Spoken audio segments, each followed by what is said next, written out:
So we're starting with the online version of Microsoft Office. So office.com. Off to the side here, you can get access to your email and Word, Excel, and so on, PowerPoint. So we're going to go to Word specifically. And then to get a new file in here, this program likes to keep track of your files.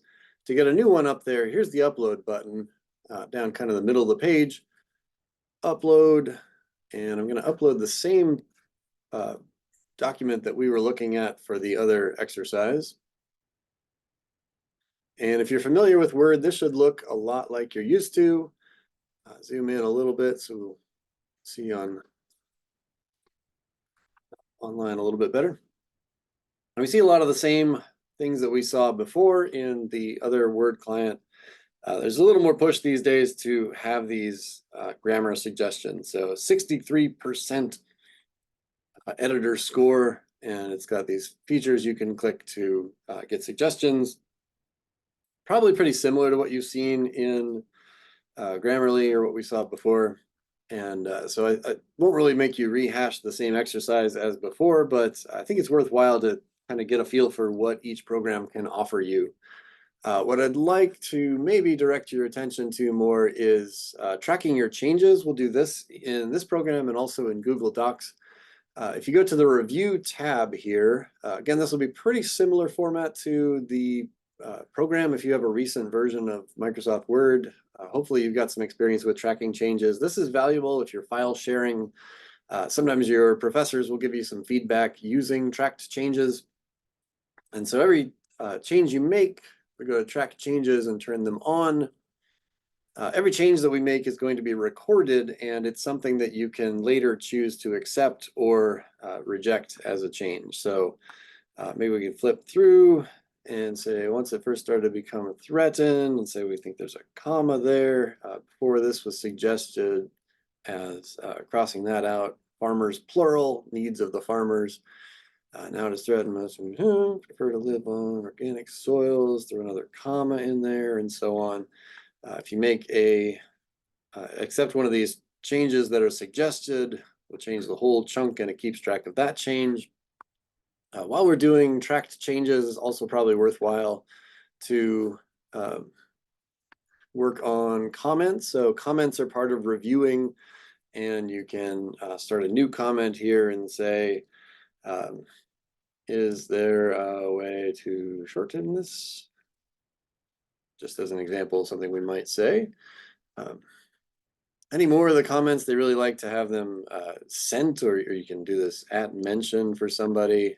I haven't used that really, but if you're collaborating with someone else, this is, if they're in the Microsoft universe, you can tag them, and the changes you make or comments you make can get forwarded out to them outside of this program. Another one, maybe this is listed as an author for a citation. You could call attention to this and say, needs to be a person or people. Usually, citation should be an individual who wrote the information you're citing, not just some kind of organization, and so on. You pull this open, just take a little peek at this. Lots of different categories. This is starting to look a lot more like Grammarly. Like I said, I think this is the push to stay competitive, is to have the same kinds of suggestions. So spelling, grammar, conciseness, suggestions, and so on. Okay, so once we've made those suggested changes, you can save this. Let's see, maybe a save as copy. I like that. And if I send this to someone else, it will have these suggestions on there. You can change the way you see your tracked changes. So markup view in the margin or on the page. If you are making a lot of these changes and the red in the text starts getting in your way, you can change it to a different format. So something to play around with. There's a lot of options with these. Now we also, from this format, could do an export, and that's not what I expected. Let's see, save as.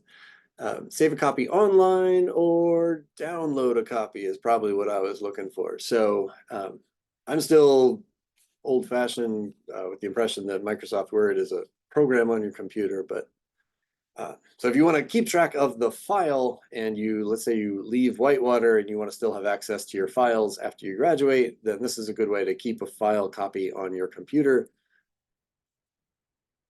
Download that, and you could suggest a place to save it to your computer. So you could save your document with changes tracked. You'll probably be turning in some documents in this format during this course. So good to get some practice with that and get comfortable using it as well.